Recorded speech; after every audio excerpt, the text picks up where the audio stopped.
integral theories, integral practices, integral philosophies, integral culture. A foray into the realms of integrality.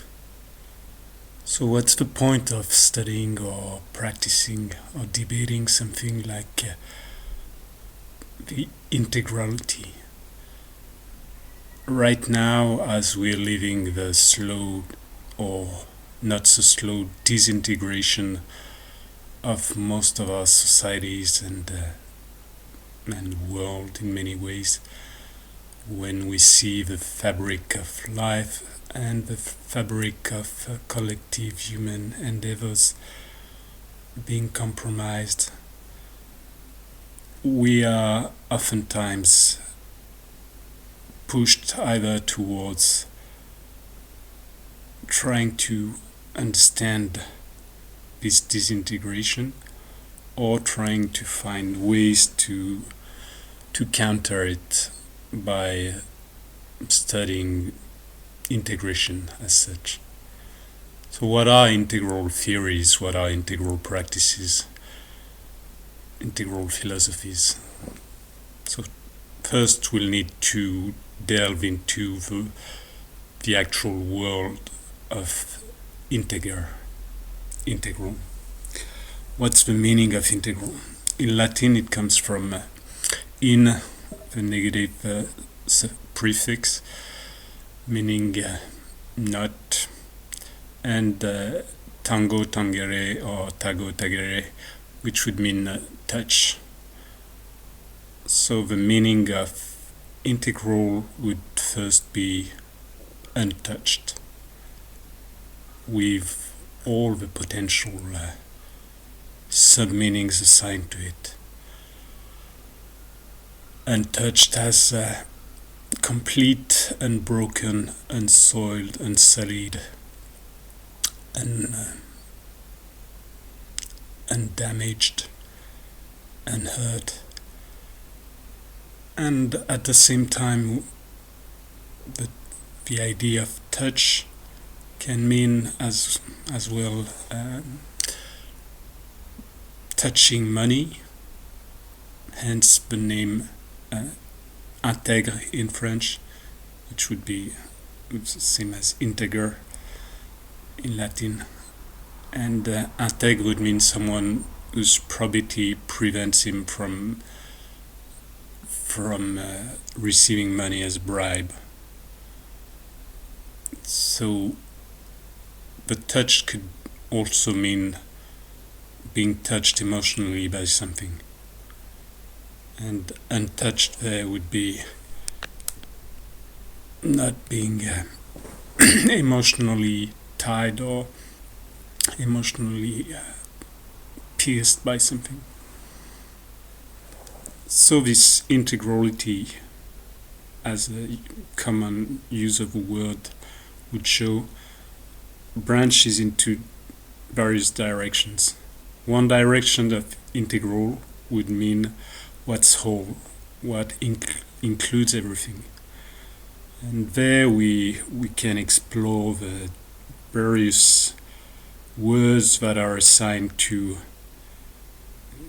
the surrounding semantic field around integration in social context.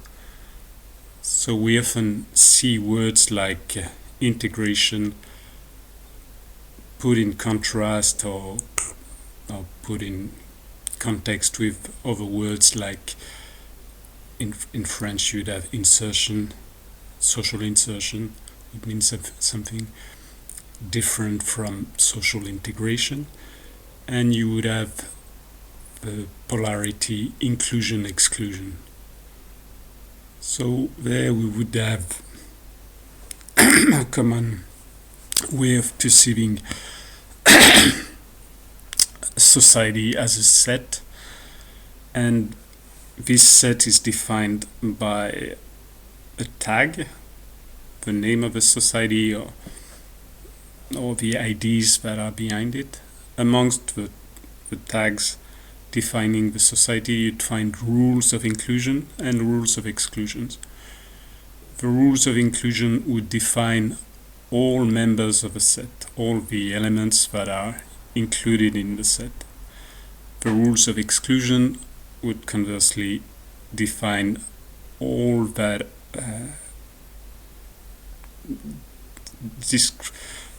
directly disqualify an element from becoming part of the set. So now we have the set defined by a border, like a definition. The border could be physical, the border could be mental, and it can have many properties. A definition in Latin means finis would relate to borders too, and it relates to the act of putting like marks or putting small indicative stones marking the limits of an area, the limits of a country or territory. So there we will see the one aspect that we find later is if the border marks or the border stones are very close together, there's a high definition. There's the separation between one set and others, or what it's not, between identity inside and alterity outside, or between inner and outer, is clearly defined, at least in forms. While if you have a low density of border marks, you'll end up with one mark here and another mark, say, a few kilometers away from here. In between, there's a blurry aspect. What's exactly the shape of the border between things, between these 2 points, is one of the themes that you find explored in fields like fractals, where the actual definition of the unit used to measure like the border or the silhouette or periphery of a country like Britain, the unit used by its length will change completely the sum total of the length that you find at the end. So if you have a 1 kilometer unit, then in between you do not go around all the stones, all the small details that are actually found in between these markers. While if you use a 1 centimeter marker, like 1 centimeter interval between markers, then the length of the actual coastline will be much greater than it would be if you use only a 10 kilometer or 1 kilometer interval. So that's this idea of definition. The clearer the definition, the more precise is the separation between two conceptual objects. At the same time, the clearer the definition, when we go back to this idea of density, it could be thought of as a mesh. So there, instead of having the set as territory, we would have the set or two-dimensional territory, say the space we think of as land, and we think of it as bidimensional relatively. And if we think of the set as a bag, for instance, then the border and defining the bag would be the actual mesh of fabric. And there you'd have this idea that the tighter it is woven, the smaller the space between all the meshes of the net, the less things can get in. all things that are bigger than the size of individual units of a filter cannot go through, except if they have more momentum. But for now, without adding force to the equation, if you have small, very tight weaving of a net, it will be very difficult to include things through. While if the meshes are more spaced, then you'll get more things.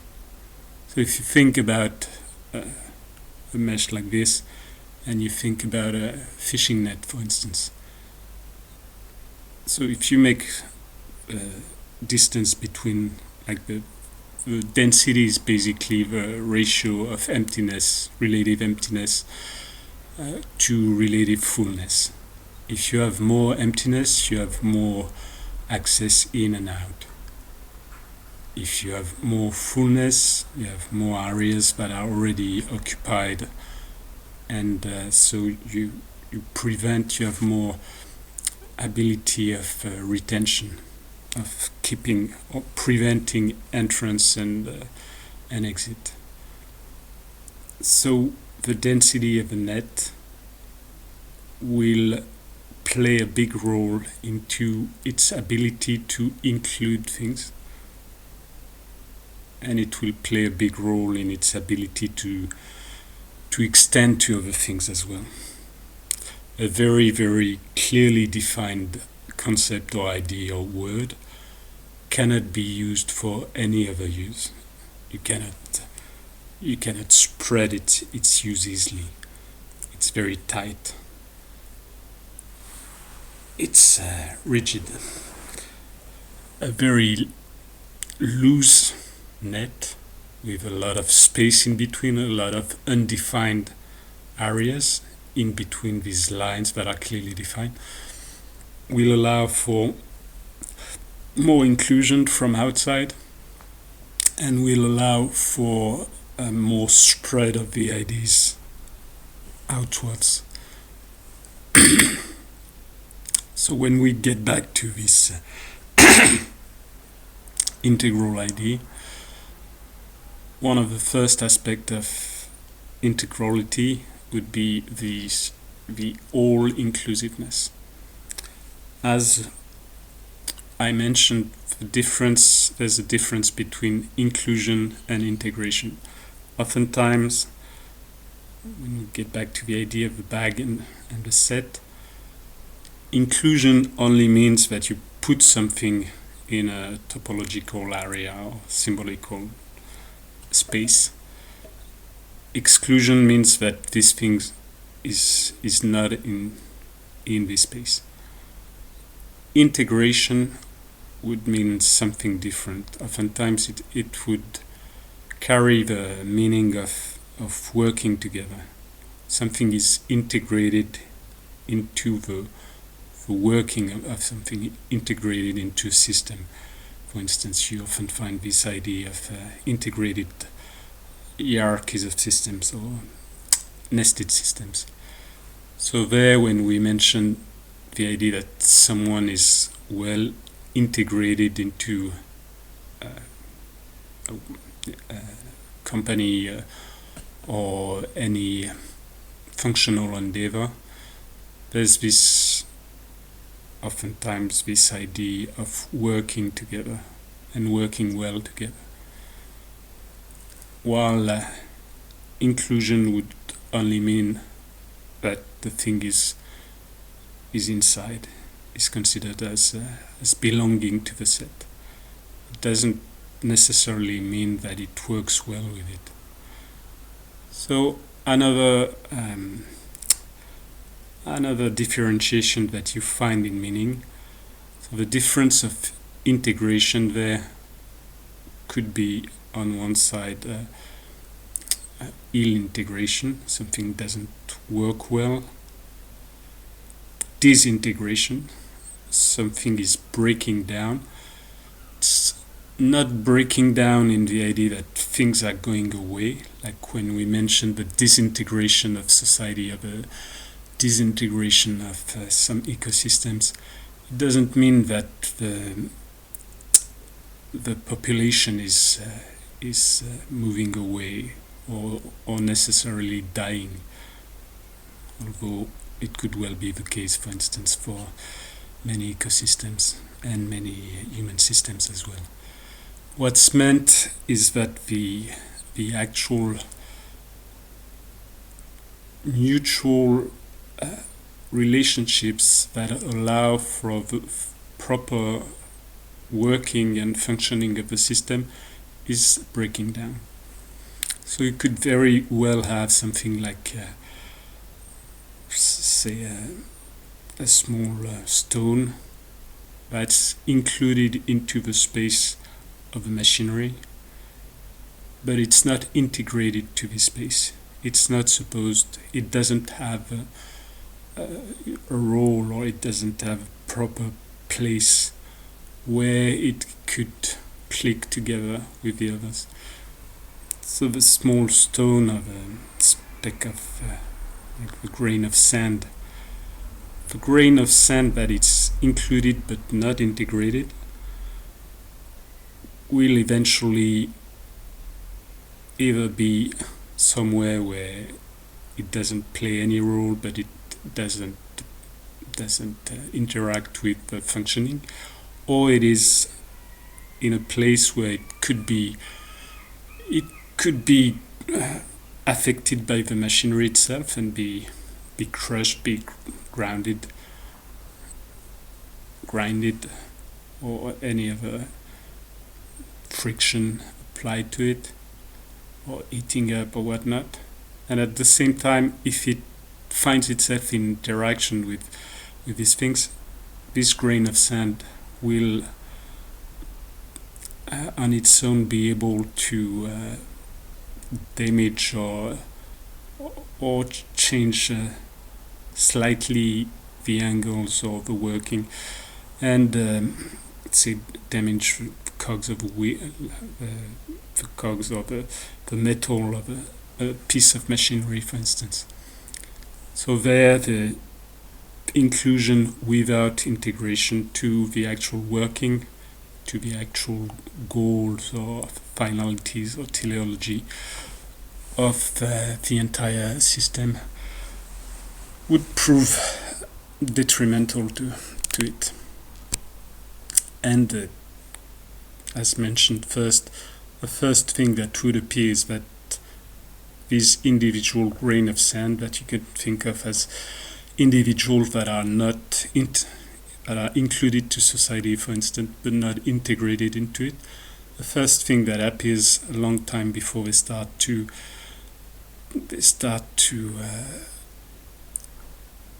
break down some pieces or some actual functions of a society, they'll be crushed themselves. They'll be damaged. They're not thought of as having a place, having a role, having something to offer. So the machinery is working blindly and crushing them without having any notion that they actually exist. So another aspect of the integration inclusion contrast would be another use of the word where integration would refer more to a group, an organized community, or a group within an identity, and inclusion at first would relate more to individuals, or if not to individuals, it's the idea that you exclude people or things without any real generic rule. While when you're not integrating, integration there we would think of integrating a community, integrating a religion, integrating a type of guild or type of profession, type of skilled workers, for instance. So that that could be another slight difference. And their integration would relate to the coming in of a defined set, so a subset, a smaller bag, put into the bag, while inclusion and exclusion, although they could obviously be used with the idea of including a set of people, but in some of the specific use of a word, the nuance would be shown as the big set, some colors representing people of different categories, and the exclusion would be people spread around like haphazardly and excluded on each time sort of specific characteristics, not commonalities, while the collective exclusion, that would be called segregation, and that would be, in this acception of a word, the opposite of integration. The segregation would be the exclusion of groups, well-defined groups. So inclusion, I put something in. Exclusion, I prevent the inclusion, or I take something out. Integration, either I put a set in, a subset in. Segregation, I take a subset out. Integration, in the other meaning, the dynamic meaning, not just the topological one. Integration, there I put something in and find a way for it to work together with what's already in there to support the collective function, or the finality, collective telos of the entire bag. So in this idea, so you could have another thing, I put something in to actually sabotage what's happening. So this would be what happens in the disintegration. So all these different meanings of a word are ways to widen the scope of our survey of a concept. So integral can be, as we saw from the adjective integer, what is untouched, undamaged, unspoiled, unsullied. In this, so it would mean intact, whole. In this aspect, the integral theories, integral philosophies could be explored as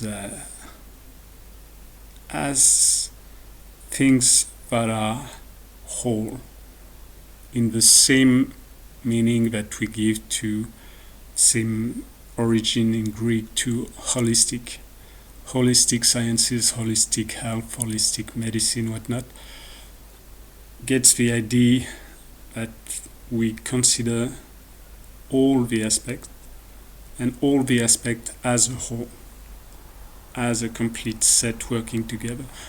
So all the aspects integrated together into the workings of a system or an organism, a system of systems, with some agency. In this aspect, integral theories, integral practices would be practices or philosophies, sciences that revert from the wound caused by the breaking down of wholes, of sets and groups or systems by the analytic mind, for instance, in the process we called reductionism, so the breaking down of things into smaller parts. Specialization, for the dynamic aspect of it, where you can do a smaller and smaller and smaller subset of functions and actions. So if this is considered as a damaging or an action of breaking down something that at first is a unity. The idea of integrality as the idea of wholeness and holistic. This idea would try to get back to the proper functioning as a unity, integrated unity. So integral practices, for instance, in this sense, would consider all aspects of a being, and then we'll get to small problems that will be recurrent into the integral idea. All aspects, meaning that you include all categories, all subsets, all whatnot. But the only problem there is you have an infinite number of categories that you can consider to break down or to analyze the working of an activity, of an environment, a system, or an organism, a being, an individual. But still, we will get there to the common duality between absolutism and relativism. If integrality is meant as an absolute, then the only integral theories, integral practices, integral philosophies are the ones that include and articulate everything, including their self-negation. If integrality is meant as relative, or more than relative, as a direction rather than a destination, a vector force, then integrality is a movement towards more inclusion of more things, more aspects, more scales, more diversity of points of view, of ways of articulating the world, ways of seeing, of ways of defining, categorizing, acting, doing. So more ways of doing it, and more diversity of relationality to it. So more diversity, for instance, of ways of thinking about it. So this relativistic direction is just a spread and a reintegration, meaning that as opposed to, say, a movement where you zoom in and focus and reduce the scope of what you consider relevant, the other direction would include more aspects. You would get to peripheral vision, then distributed perception, distributed vision, and you would add more things. So in this, if we understand this differentiation as a polarity of treatment of data, treatment of information, it's akin to what we find with the difference between focal vision and peripheral vision, or spread vision, eagle vision in practices. Focal vision is a concentration and a centralization. So I get more data over less elements, less time, less surface.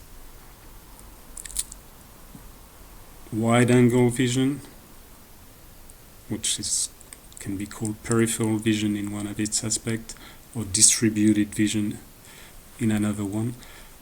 So wide-angle vision would be the reverse movement. I get less information on more things. including more relationships. Less detail, more overall picture, and more relationships, including movements.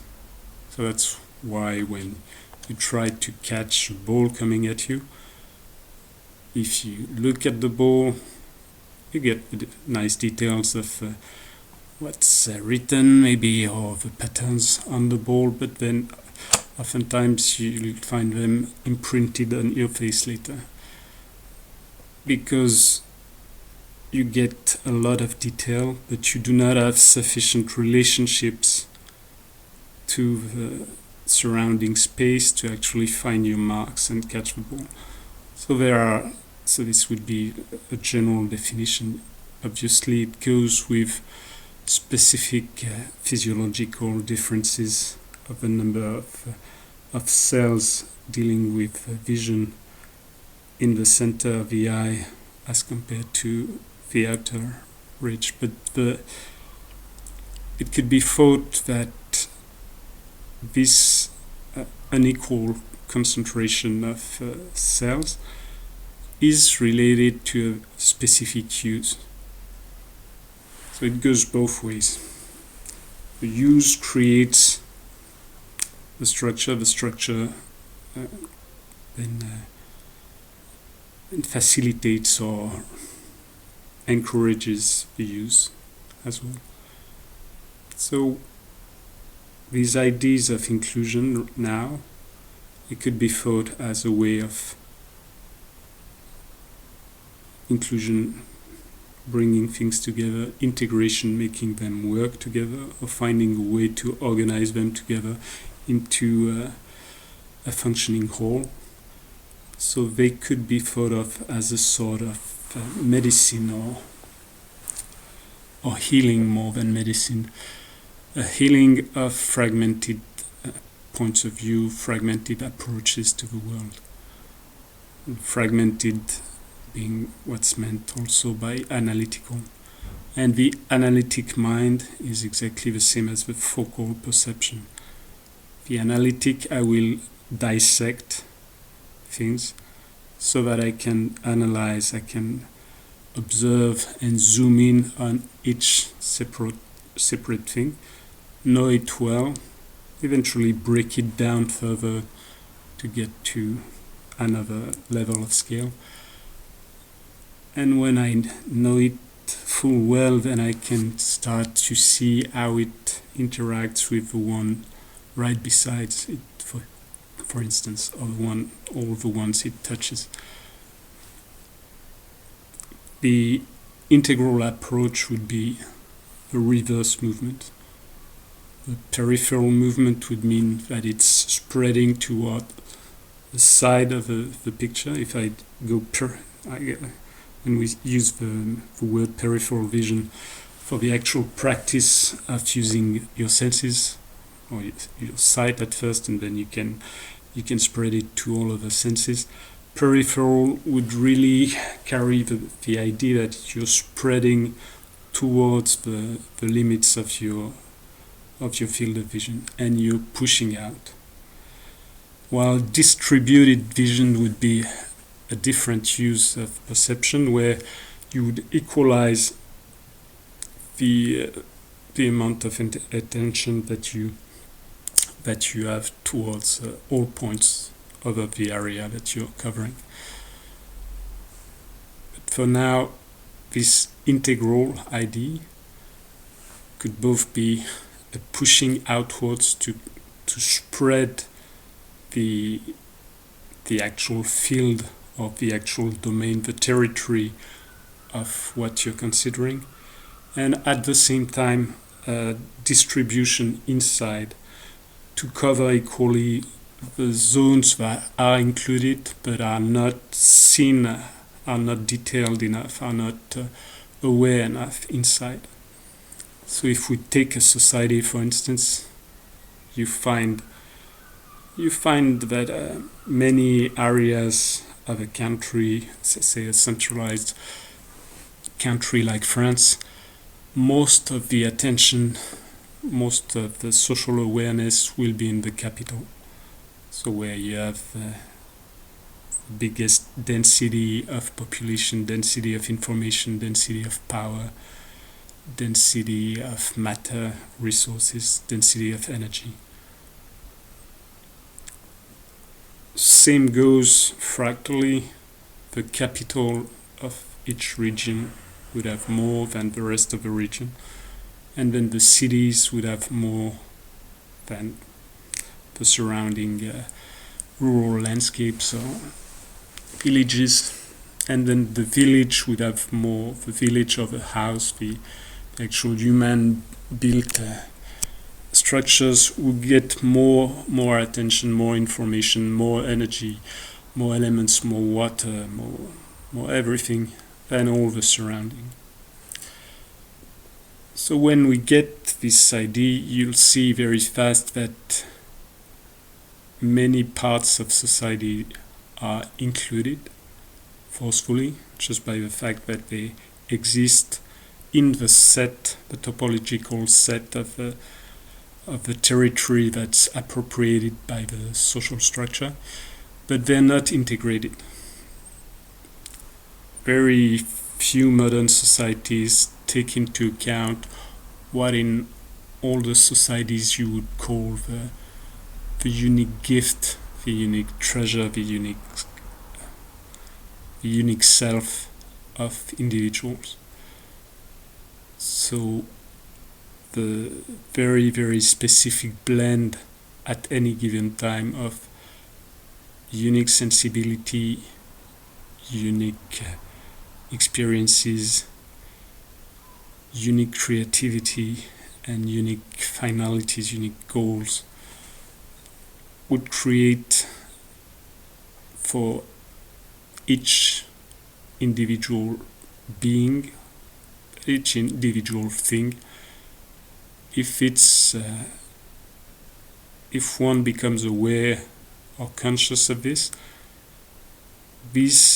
blend of uniqueness creates the unique gift, the thing that only this person or this thing has to offer at any given time.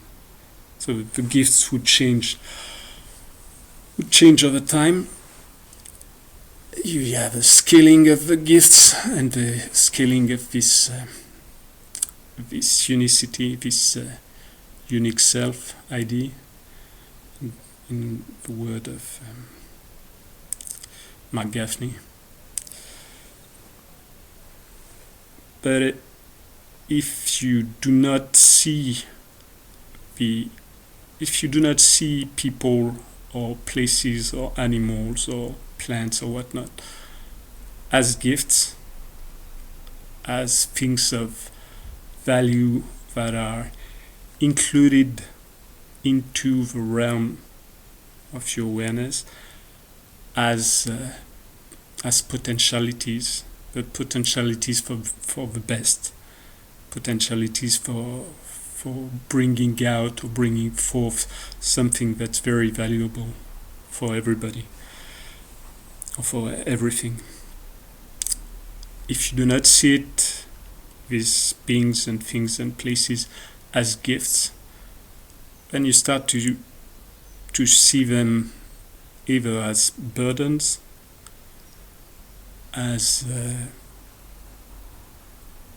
objects, inert things that could be used, that could be extracted, could be manipulated, but have no agency of their own, have no goals of their own, have nothing to offer if by themselves, if it's not to support your goal, if you're the ruling entity of this space. And the last relationship that could be created would be seeing them as enemies. If they're not your servants, if they're not individual beings that are social partners, then oftentimes they tend to be thought of as enemies.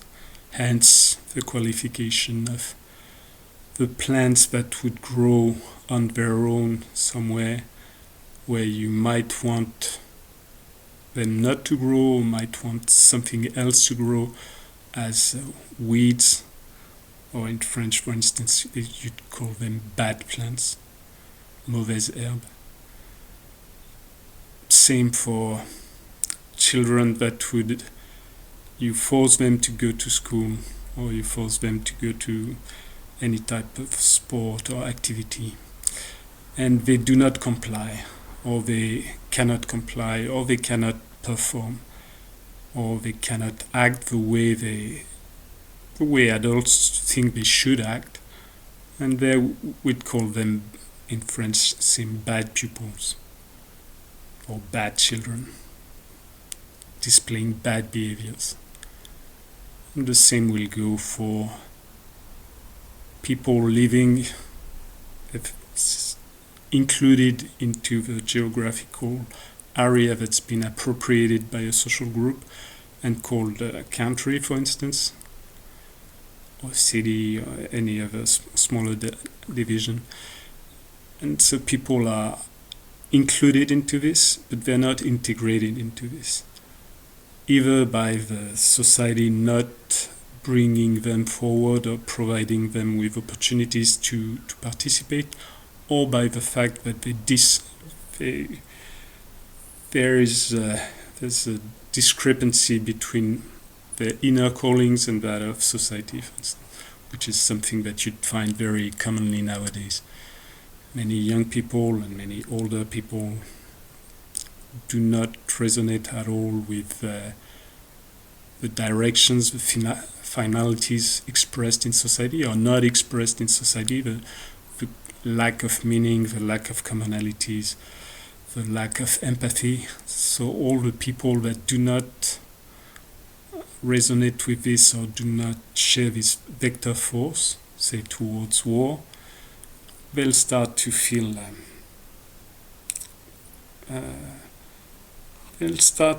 not at their place, and they'll start to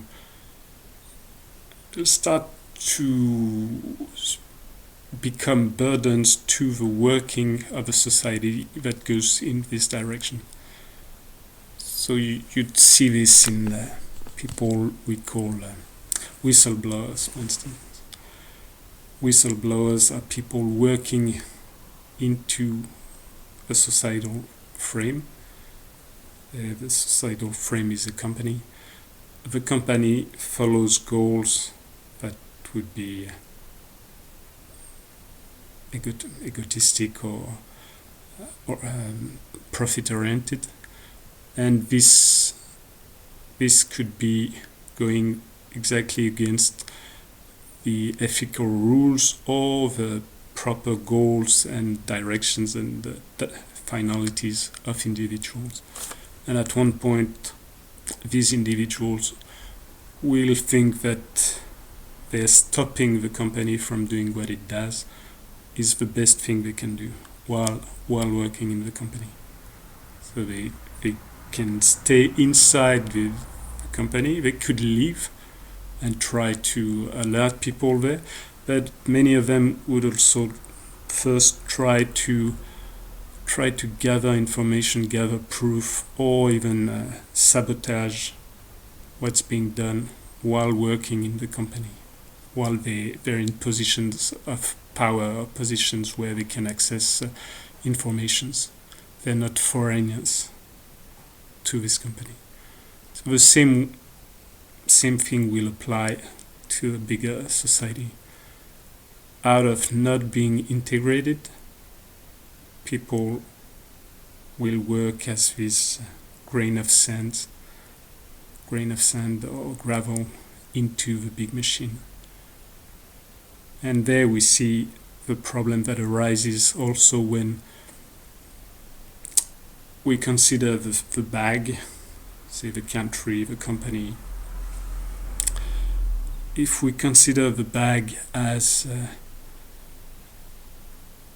having a direction, having its own telos, all the causation that Aristotle mentions, final cause, like practical cause, material cause, we'd go back to that.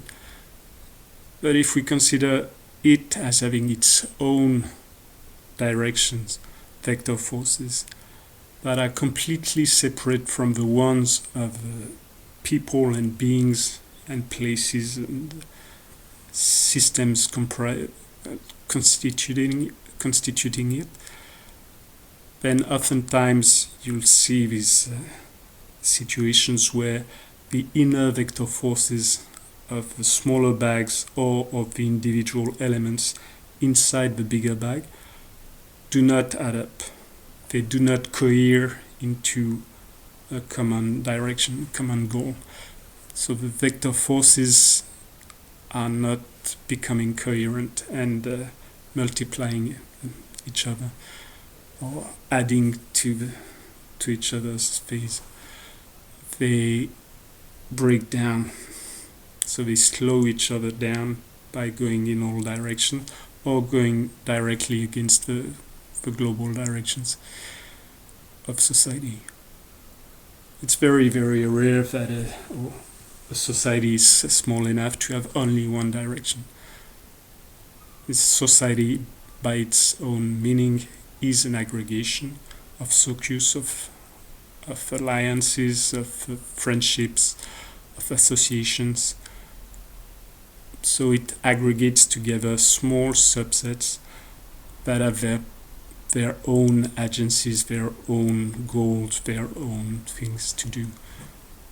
And so this entire idea of integrality now expands from just including more things, paying attention to more things, to seeing how they can work together or how they can work against each other. So the integral approaches can go two ways then, at least. But say you add up another polarity to the game. You can have integral approaches that are considering all the problems, and integral approaches considering all the things that can be done. All what would be improperly called solutions. But first, as I mentioned, it's impossible in practice, but possible as a direction, as a goal, to include more and more and more. And then to integrate more and more and more means finding not only how things can exist in the same world, in the same space, be it physical space or be it conceptual space, but also how they click, how they work together, like finding all these telos, these different causes and finalities that they have, and actualities, what they can actually do.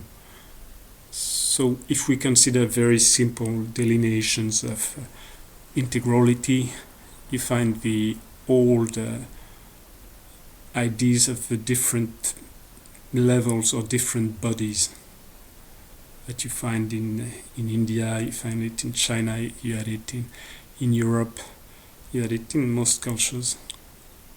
In modern terms, you'd have at least 3 levels. Everything can be considered from the point of view of its matter, of its energy, so its ability to generate, alter, or prevent change, hence its ability to act, to move, and then its information. If we take a practical analogy that I use very often in martial arts or movement arts, these 3 levels could be thought of as different types of troops. So information would be spies. Spies would represent very small mass, more energy but still limited, and a focus on gathering, receiving, transmitting information. Then at the second level, you'd get commandos. So few people acting on very, very targeted, very specific and well-defined aims or missions, goals. And then at the bottom, so the commandos would represent a very strong energy, very focused energy. And at the bottom you'd have the troops. And the troops would represent mass. They would represent matter. So they carry energy, they carry information too. It's just that the gravity center is different. The mass will be more focused on matter, on existing and pushing forward as a mass. Less ability to exert change, like in comparison to its number. You take 1,000 commandos, you take 1,000 command troops. 1,000 commandos would be trained to have a much bigger or stronger ability to create change in the situation. If you take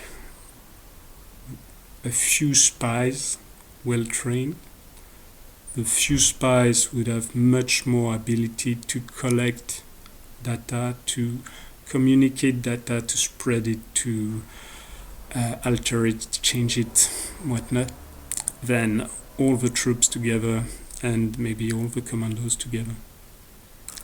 So this would be, in this idea, the three are not exclusive, each are contained into the others, but the information would go first in the order of action. First you need information to guide movements, to guide flows, impetus, whatnot, that will lead and orient troops. So that's one very common delineation of integrality. You define the world into, say, 3 layers, and you find this in many cultures.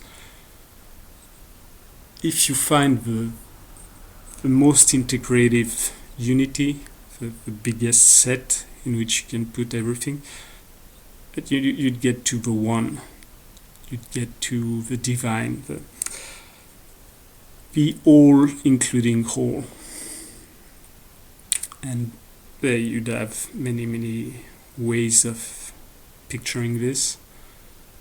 So this unity can be all inclusive, everything at the same time, the matter of the realized world blended with the power, the energy, blended with the information, the will, or the intent, or the tension. Or it could be split, one unity but split into creator, the created, the creation process, for instance, in mythologies. Hence, you'll have many different types of, say, theism if you're studying religions or spiritual practices, panentheism, pantheism, monotheism, whatnot. They would just be ways of describing this overarching unity as being one homogeneous, all-inclusive thing, or as being made of parts, split into various functions, or as we can see in religions like Hinduism, where you have the one undefined, or the infinite definite, the unity of the manifested, for instance, that will break down or be described as all its many millions of aspects, which each would receive a name. And same for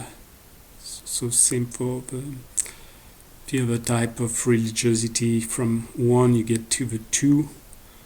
So it's oftentimes a depiction of differentiation of the one, as the one was a differentiation from the background or the groundless ground of being, which you find also in most philosophical, most religious and most spiritual systems in one way or another. So these would be ways to include and articulate, to include and integrate things together. Now, in more practical terms, you'll find depictions like the physical body, the etheric body, which refers to the energy body, and then the astral body, for instance, which would refer to emotional and mental bodies in some of the aspects of what it means in modern terms, and then causal body, and then say the egoic body in some systems, or karmic body and other things. And you can have from 3 to 10, 12, 20 differentiation, the main difference being the scale of the definition, like the amount of focus, the amount of zooming in. So if you zoom more on something, you will see more differentiation. If you zoom out and you get a more integral view or more general view of something, then you would see less. You would include many categories into the same one. And in modern terms, like for practical uses, for instance, I would use something like 8 levels for most practices, at least. Physical, energetic, which would start. So physical would relate to beingness, states, things, conservation, relative conservation of information and shapes and whatnot. Energy would relate more to change, so it would relate to flows, movements, circulations, and then circulations and flows and changes or potentialities of smaller and smaller densities. Hence, you'd have the picture of starting from the movement of mass, or say the movement of rocks, then the movement of gravel, sand, and the movement of viscous things like mud. From mud, movements of fluids like water, and movements of gas like air, movement of then electricity, movement of heat, movement of light, and smaller, less and less dense aspects of things. So that would be for the energy. And in other aspects, you could consider all the different energies or sources of energies that can be used, say, by a society. And then you'd go to emotion, ex motio, what the movement or change comes out of, away from.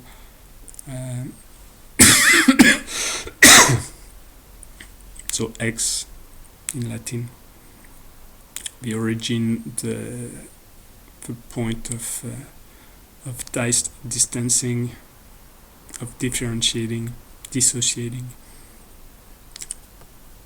And so this would relate, say, at the energy level, the emotion would be attraction, repulsion, and say something like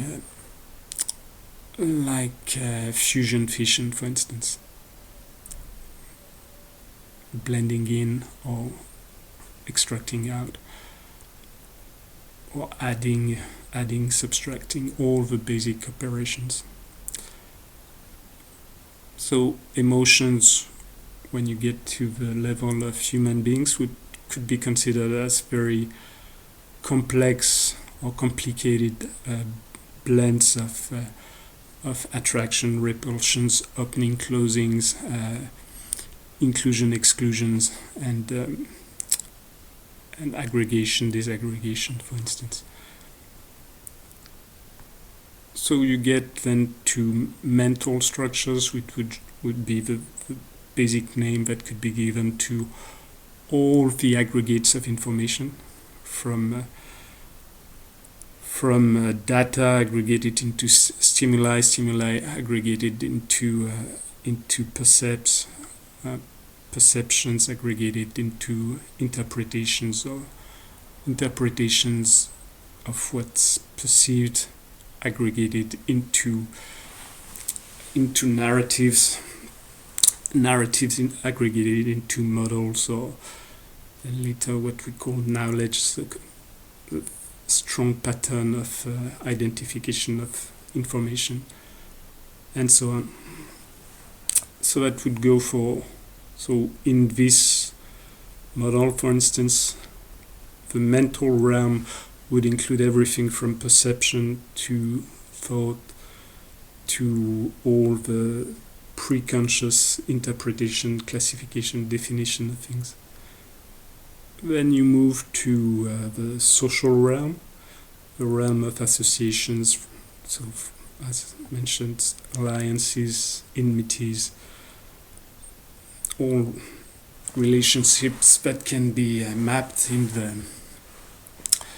the many different models that are used, like the interpersonal or ecological relationship models, where you have three values: positive, negative, neutral, and a map, like a matrix made of two interacting things with these values, plus plus, minus minus, 0 0, depicting mutually positive, mutually negative, or mutually neutral, and all the combinations in between, with all the specific names you'd find depending on the domain of application.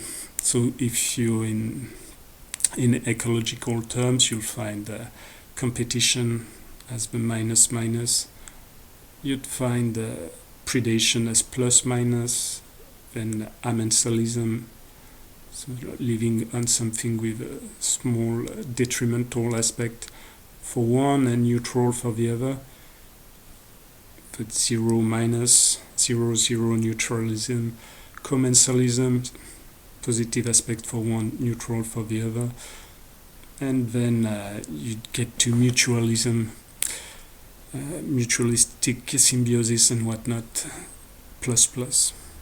So these are very simplified systems. If you consider any relationship between actual organisms, you take human beings together, say you take a couple or a family, over the course of a single day, you'll picture your children as completely mutualistic parts of you, then parasites, then predators, then competitors for the attention, say, of your spouse or whatnot, or even competitors for self-image. If one of your child becomes much more than you were, and so you have all these relationships can play out at the same time if you start to consider all the fragmented or the divided or the plural self, as will be seen in IFS or voice dialogue and whatnot, all the many systems of the plural and diversified self. So they can play at the same time, or they can play over the course of a day, or the course of a month, or the course of a life, and change drastically. In the same way, the ecological relationships are considered in the short term and for two individuals. Say predation is positive for one and negative for the species that's considered the prey. But if you consider wider scope or change scale in time and space, then predation can be what prevents one species from destroying entirely its own livelihood by damaging its environment, by overpopulating, and by building up negative externalities, negative collateral damage or secondary effects from the fact that one same individual or species will take the same things, will reject the same things that are in excess or that are toxic to it, will attract the same predators, will attract the same parasites and pathogens, and will have the same global effect on its milieu, its environment. So, if left to itself, as we see with human beings, for instance, with a disappearance of predation, first you start destroying the base of your support base by what's called autocatalytic effects, like positive retroaction. You do more and more of the same. And then at the same time, you lose enemies, you lose the need, a strong pressure for social help, and the strong feeling of being a group, by contrast to enemies that want to get you, or to get you young, or to get part of you. So you lose a lot of the incentives for mutual help. You lose a lot of incentives too for actually life. It's one of the strongest incentives to attention to the others and attention to the present, attention and care for life, is the fact that you have the actual feeling that you could lose it at any time, which is a feeling that you do have when you travel alone in wild places or dangerous places. You have that it's part of the appeal of many extreme sports. You get back to this feeling, and then you get back to being immersed in the present, like what we call flow or intuition or perception of the now, the everlasting now, full presence. It's also called full consciousness or awareness practice. You get out of the perception of time when you're fully into the matrix of an emergence of the now. To exist in a continuation, you need this linearity, you need this other scale, and you need the building up of experiences, categories, separations that we assign to thinking. So the big old division by Bergson, for instance, of la pensée et le mouvant, the thinking and the moving or the flowing. We consider this differentiation. One part brings you into time, one part brings you into the everlasting now, to simplify.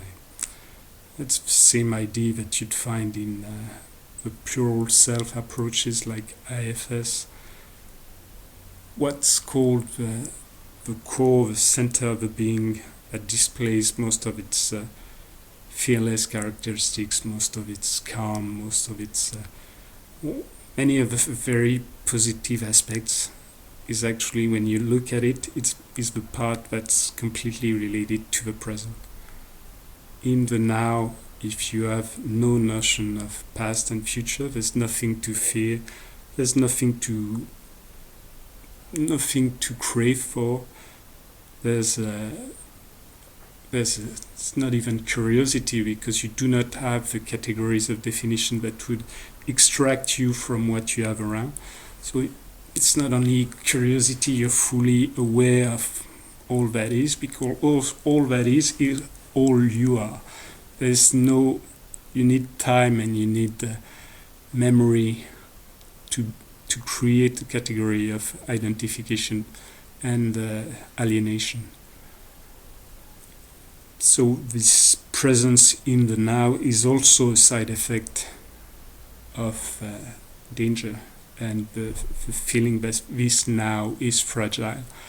When you remove it, you have many very good reasons to try to remove it, but when you remove this predation of death upon life, you start to lose the actual taste of life. You lose the contrasting differentiation that give meaning and value and actual form to what you call life.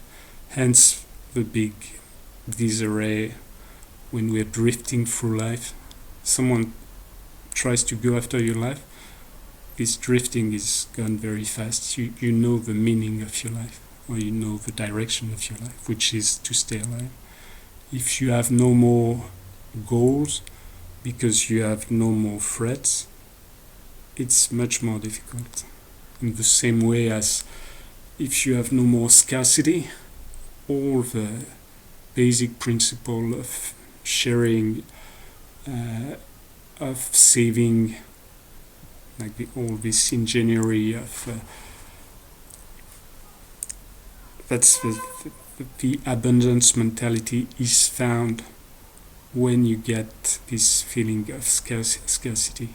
So scarcity there would mean that things are not only limited, they are few. When we get back to this idea of the unique gift of something, you have few things that have unique gifts completely suited to your proper need. Like it's not only your need, but the gifts that you're fully prepared or fully willing to receive at a given time may be relatively few. And few people or things or beings have this ability. So this is the other side of the scarcity mentality, the good side of the scarcity mentality. The bad side of the scarcity mentality is this wrong perception of yearning and lacking all the time. It's more akin to addiction. So these would just be small examples of the complexity of what we mean by relationships. Positive, negative is very, very blurred past a point. Then the next level past social would be, say, technical. So technical seems strange to put it at this level, but in the bigger definition of a word, it's all the means that are used to serve ends. And so even you would have internal techniques, so memories of steps to do to obtain the same effect. So cell division, for instance, in this idea would be a technique. Metabolism would be a technique and whatnot. Then you externalize part of these functions, and you create, say, an exoskeleton, or you create a skeleton to deal with constraints and waste products at the same time. You have a lot of calcium carbonate, you try to get rid of it, you adapt yourself, or you exact, meaning that you have something and then you find a use for it. So you can find a use for a refuse that you have and make it a resource. So by building up, for instance, external protection with calcium carbonate, just an instance. So in this idea, the technical aspect would be somewhat prior to the social, although all these are layers that are moving together. It's like all the plates and all the levels of the layers you find in tectonics or in the skin. They're not really, except for practical uses of focusing on one to develop it. In practice, they're all blended together. So the technical aspect there would be one point, how you relate to the things you use, including yourself. And then you'd have a psychic. So psychic relates to the unity that can be found at the relative scale of beingness. So all beings sharing a lot of commonalities can access part of this information by the commonalities they share. By the points of contact you have with others, you receive information and you can give information. And the vertical, so the psychic would be the horizontal axis between beings at more or less the same scale or same level. And spiritual would be one of the meaning of communication between level of scales and between say level of densities. Or another meaning for the spiritual aspect is the expansion of the definition of self. What's the nature of the I? So you get there into the infinite progression and infinite regression found in Buddhism or in sciences. If one being is, say, an individual is what cannot be divided without losing the whole. So obviously, you cannot lose your body and exist as you are now. So you'd say that your body is part of your individuality. You cannot lose your heart and exist without external implementations of your blood flow. So you'd say your heart is part of your individuality. Now you can lose a hand, and with proper care, you could still exist. Is the hand part of your individuality?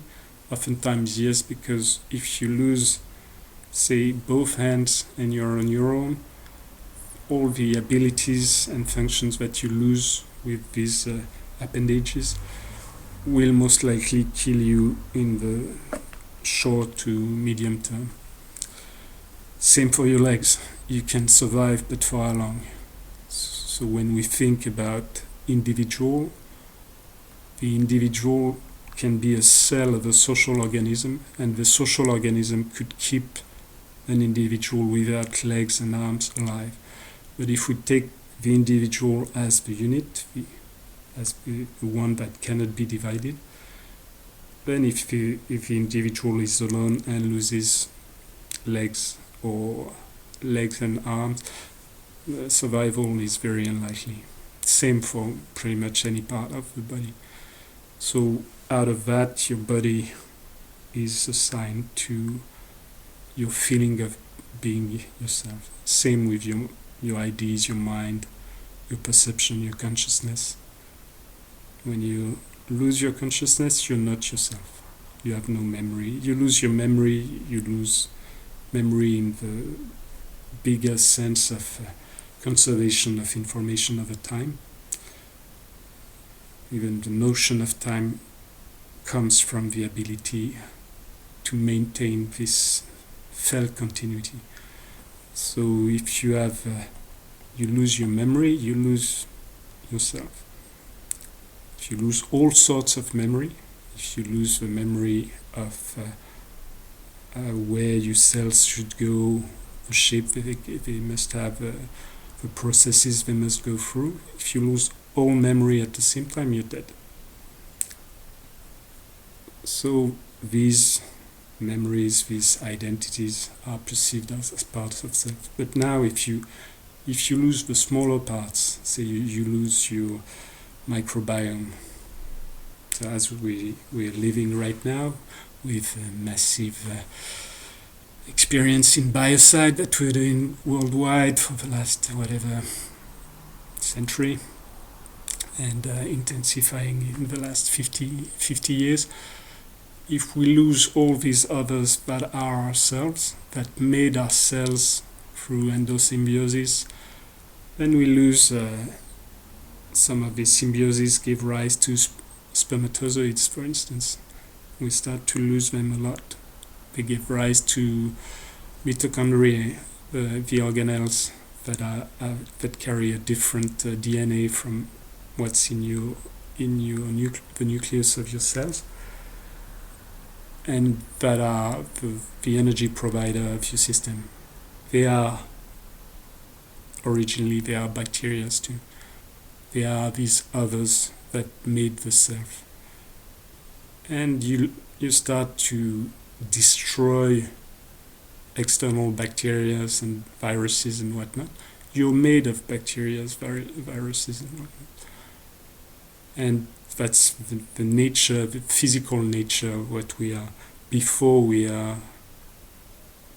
think ourselves of as animals. Animals were colonies of this, evolving over time into these amazing societies. But now if you start to destroy the communities outside, they are the memories and the trading partners of the communities inside, and very fast you see very strong effects. If you destroy the environment that provides you with the foods and matter, energy and information that you need to remake yourself, repair yourself, expand, then you're self-destroying, same as your hand, over a span of time that can be shorter or longer, and other scale that can be individual or collective. So same, is there an individual where you can cut yourself from, say, your bacteria, or from your cells, or from your molecular chains, or from your molecules, or from your atoms, or from your subnuclear particles, from your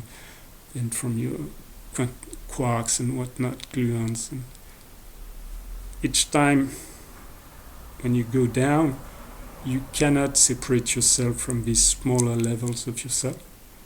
So you cannot really isolate at which point you are you, and you are not these communities of smaller things, and in the other directions, at which point you are, say, you're the individual. Okay, you cannot lose this without dying. But your biggest organ, apart from your extracellular matrix, your biggest organ would be maybe the air that's filling you, every part of you which is not. It's your biggest shared organ. Your skin would already be fairly big. Your epithelium would be much bigger. If you include all these borders between self and other, it would already spread hectares. And now, if you lose the bubble of air that's around you, you lose the air that fills you, you're done. Same in no time. You lose the heat that warms you. You lose the rays that feed many processes, drive the energy inside you. Same, you're done. And that goes for all. You lose the water, you lose the minerals, and you spread more and more. The air is not creating itself into this bubble. It needs to be created via the processes of photosynthesis, and so you depend on all the autotrophs. You depend on the algae and viruses that do that, and the plants that do that. But you remove them, you get into trouble. And same, the thing that it doesn't happen right away because there's a delay doesn't mean that it doesn't appear. You get humans away from Earth. Maybe you can survive, but you won't survive as humans. What defines you as humans is entirely this link to the Earth. Your entire physiological and metabolical processes are completely tied to the medium in which you swim. You remove yourself from this medium, you need to carry a bubble of reproduced medium with you wherever you go. And even this would lack a lot of the subtleties, the small things. So very fast you'll start to lose things that are not they're not the things that kill you in a very short time, so you'd think you're not made of them, but they can kill your entire species in a medium to longer period. And so you cannot be divided from them and keep the same identity. Hence the level of anatta in Buddhism, where it doesn't mean that things do not exist. It means that existence cannot be isolated to any level. It's all interconnected, interbeing. So that's one of the aspects that's explored in spirituality. Other simpler aspects maybe would be the change in states of consciousness.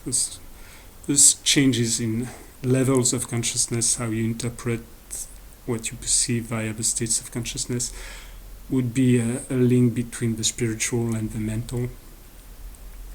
You have many other applications. So this would give you, for instance, one example of a fairly simplified system, because each layer, like the physical, you have all the medical textbooks to see all the depth of only one layer. Only the physical world can be explored by zooming in or taking in more relationships through millions and millions of pages of research and practices. And the same would go for all the others. So this would give you just a small taste of what can be meant by integral practices, for instance. And this is far from being integral into the absolute meaning of integrating everything, every way of depicting a human being and whatnot. It's just a survey. But if you run, if you climb, if you work, you can include or exclude and integrate or not integrate all these things in what you are and in your working.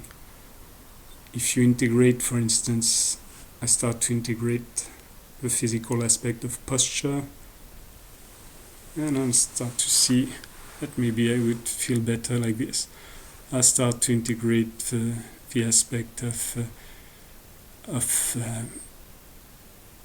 awareness, of the spiritual aspect of definition of self, and say I expand my awareness, I expand my feeling of, I decentralize my feeling of self, and I start to get a very different feel as to the activity I'm doing. I start to include the feeling of flows into myself.